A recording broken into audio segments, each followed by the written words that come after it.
Hello guys, and welcome back to my YouTube channel, and welcome if you are new here. If you are brand new, my name is Shan from HomeWithShan over on Instagram. I do loads of content over there and on YouTube, all motherhood related.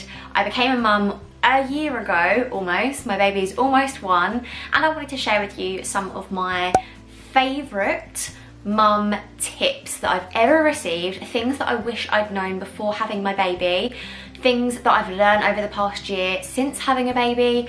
Honestly guys, I think these are my best top tips for any new mum that is having a baby this year, or has had a baby for the last year, to be fair, because I need to remind myself of these tips quite a lot of the time. So let's get straight into my favourite top 10 mum and baby tips. Some of these are definitely tips, and some of them are just things that I wish I had known before having my baby, but they're my top 10 things that I really wish someone had told me sooner. So my first thing that I wish someone had told me sooner before having my baby, or even since having my baby, was that everything is a stage. Everything is a stage with your baby. So whether you're going through a really hard week and they're just not sleeping, they're not napping, you're literally pulling your hair out and you don't know what to do, I promise you it's a stage. And obviously if you in your gut think something's wrong, then go to a doctor, obviously. But sometimes it just happens with babies. So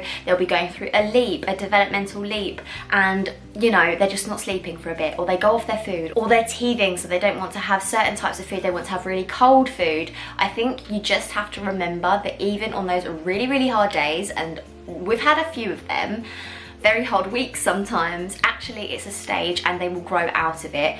When they master that next leap, or they've got over the teething, the tooth has come out, actually they're back to their happy selves until the next one comes along. But let me tell you, I promise that everything is a stage and it will pass and it will get better.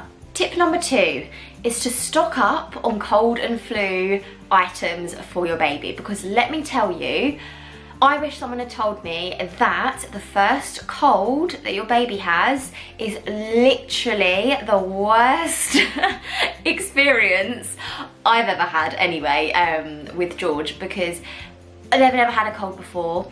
It's a nightmare for them. They cannot sleep, which means you cannot sleep. They're in what they have never experienced pain before, because they literally can't breathe through their nose, and it's really hard for them. So my biggest tip, actually probably for this entire video maybe, is to stock up on cold and flu things. So the best items that I've used for George when he's had a cold, he's had 2 colds now, and these have literally saved us so many times, and I really recommend stocking up on them before the cold hits, so that on the night, it's always the night, when the cold hits and you haven't got any of these items, trust me, you'll know about it. So the best things that I got was the Calpol plug-in. This, guys, is a little bit expensive for what you think it is, but actually I would literally pay double the amount for the benefits you get out of it. It's a plug-in that you go into the wall, and it has little refills in it, and it's basically like, it kind of releases this scent into the atmosphere, and it's like a really medicated scent, and it helps them breathe, and it makes the whole room smell like medicine, but it helps them to breathe through their nose and decongest and everything. Honestly, it's amazing. I think you can get the plugs from pretty much anywhere, any chemist, any supermarket, and then the refills, I just get them on Amazon, and I've got a subscribe and save for Amazon, so you get them cheaper. Highly recommend. I'll link it down below. I think you can even get the plugs on Amazon, so I'll link that down below as well. That is the absolute must for a cold. The second thing is a nasal spray. Now George doesn't love this when you try and put it up their nose, but I really recommend it. If you can get them to stay still and like squirt a little bit up their nose, it just clears the nose and they can actually breathe through it, so it's a lot more comfortable when it comes to nap times and when it comes to sleeping at night. And I also really recommend a baby vapor rub. I've got the specific link down below to a baby friendly one. I just put this on George's feet and on his sort of chest area, but as long as he can't access that. So if he's in a sleeping bag, for example, put it on his chest, put it on his feet, and it helps again to clear the airways, and he's not going to be like really blocked up in the night and waking up screaming because he's in agony. Tip number 3, and you will hear this on every single list of things I wish I'd known before having my baby, is to not waste money on newborn outfits. I promise you, you will regret it. Of course they look cute, but let's face it, little newborns are all scrunched up like this. You can barely even see the outfit itself anyway. George pretty much lived in vests and baby grows, zip up baby grows or button baby grows for the first 3 months of his life. I didn't put him in outfits because one, they're really fiddly when the babies are so tiny and you're trying to be really delicate with them and stuff. Putting like trousers and leggings and whatever else on is just, and socks, newborn socks. I just used vests and baby grows with the integrated feet and the integrated scratch mitts, and it worked a miracle for us. So worth it. Definitely recommend just picking up a load of those from the local supermarket, and or Next. Actually, Next are really good for newborn stuff, but it's a little bit more expensive, but they are a little bit softer. Trust me, one of the best tips you'll get is to not waste money on newborn outfits. Thank me later. Mum tip number 4 is a really big one actually, and it is basically that there's no right or wrong way to raise your baby or to raise your child. There's absolutely no right or wrong way. Take every bit of advice that you get with a pinch of salt, even all of this advice. If you disagree with any of my advice, take it with a pinch of salt and do it your way, because your way is the best for your baby and you as a family.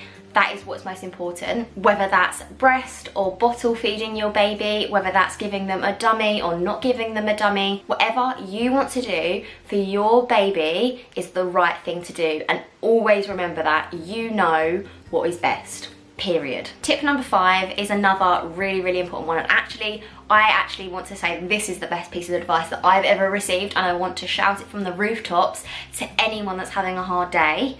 I promise you this will change your perspective. If you're having a rough day, get out.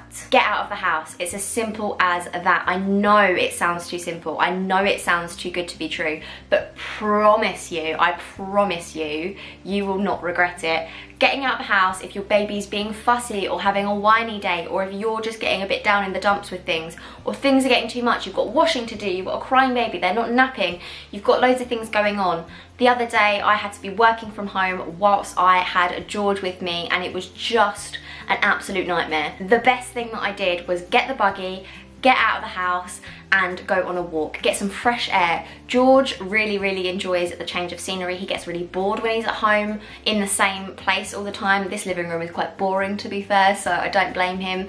And it gets you that fresh air that you need, and actually just like switching off from your daily hustle and bustle, it actually really helps. It's the most underrated advice I've ever received, and I genuinely believe that it is revolutionary, and it's free. Just do it. Get out of the house. If you're watching this video and you're like, actually, turn this video off, get out of the house, go, because trust me, you will not regret it. Tip number 6 is to ask for help if you need it. There is absolutely no shame in that. I'm not one to ask for help in my general life. If I want to do something, I'll try and do it for myself. That's just my personality. But when it comes to George, and when it comes to housework, and when it comes to everything getting on top of you, it's okay to ask for help. The people that love you will be there for you. If you don't ask for it, people feel like they're intruding. So you really have to put yourself first in some situations. If you need a night off from baby, if you need to go to get your hair done, or to feel better about yourself, whatever it is, ask someone to babysit. Ask someone to even just come round and have a chat with you whilst playing with George so you can have a warm cup of tea. Anything, just do it. Ask for help if you need it, and I promise you, you won't regret it. Next tip is a very practical one, and it is to have a stash of nappies everywhere. I mean it. In the car, in your handbag, in the changing bag, obviously, in the living room, everywhere. Everywhere you might possibly go, have a stash of nappies. You do not want to be cut short when it comes to poo explosions. Let me tell you, I actually ran out of nappies. I cannot believe I ran out of nappies. I ran out of nappies when George had a poo explosion on the carpet in here, in the living room. It was an absolute nightmare. Just stock up on nappies. Never get to the last nappy and then have a poo explosion, because it's always the time it happens, I promise you. My next mum and baby tip is to not stress too much about nap times and routines. Now I know this is a bit contradictory because I do love a routine and George thrives within a routine, but let's face it, not every day is the same, and some days, like I said, that he's got a cold or he's teething and things don't go to plan. It doesn't matter if he doesn't have his 1.5 hour nap. If he has a 20-minute nap, he just has a 20-minute nap. We don't always want the same things every single day. If he doesn't eat his food, don't just try and cook him loads of other things until he eats stuff, because sometimes he's just not hungry. It just happens. I would say the first 6 months I was really stressing about when he would nap, when he would drink, when he would eat, when he would do all of these things. Well, I say drink and eat, I just mean formula. So I was always really like, oh, he only had this many ounces, and I'd have to wait exactly 4 hours until I gave him his next bottle. It was quite a lot, and I put quite a lot of pressure on myself and George to adhere to a very strict schedule. And I would just say, actually, looking back, it didn't matter. So just don't stress too much. Don't stress too much. If you want to have a steady routine, that's great, and actually that's exactly what we do, but don't put too much pressure on yourself if that routine isn't going to plan that day. It's not the end of the world. Tip number 9 is to make mum friends. I cannot tell you how important this is, because no one quite understands what you're going through at the moment like a mum friend. I was never one to think that going to baby groups was going to be my vibe. I definitely don't love the singing nursery rhymes side of things, I'm not going to lie, but I actually really recommend it. I recommend going to baby groups, meeting up with other mums. Some can be quite cliquey, but you find your tribe eventually. Sometimes you've got to get through a few different groups and things to find the people that you really connect with, and then once you've found your friends, guess what, you don't actually have to go to the baby groups anymore if you don't want to. Me and George haven't been to a baby group in a long time, firstly because I'm back at work now and it's hard to fit in a baby group because they're usually weekday mornings, but I have my friends that I've met through baby groups, and I just go to their house and we have pizza nights, or play in the garden with all the kids, and they can all entertain each other.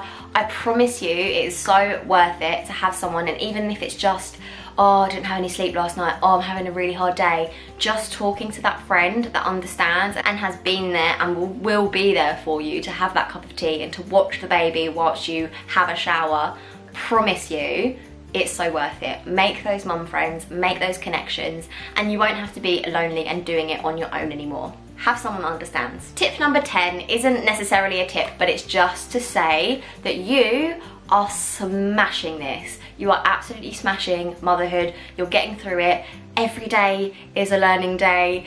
We have things that we have to overcome. It is very hard. I just wanted to say that you are smashing it.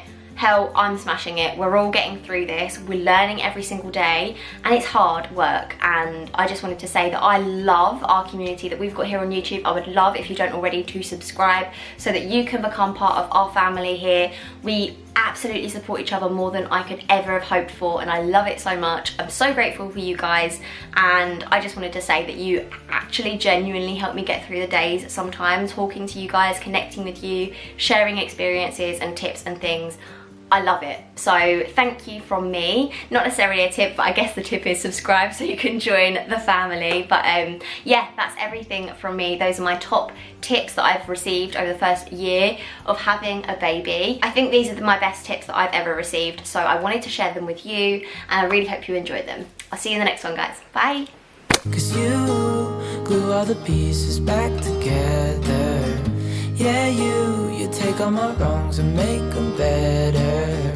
Yeah, you're making me wanna try forever. And I feel so free, oh my sweet baby.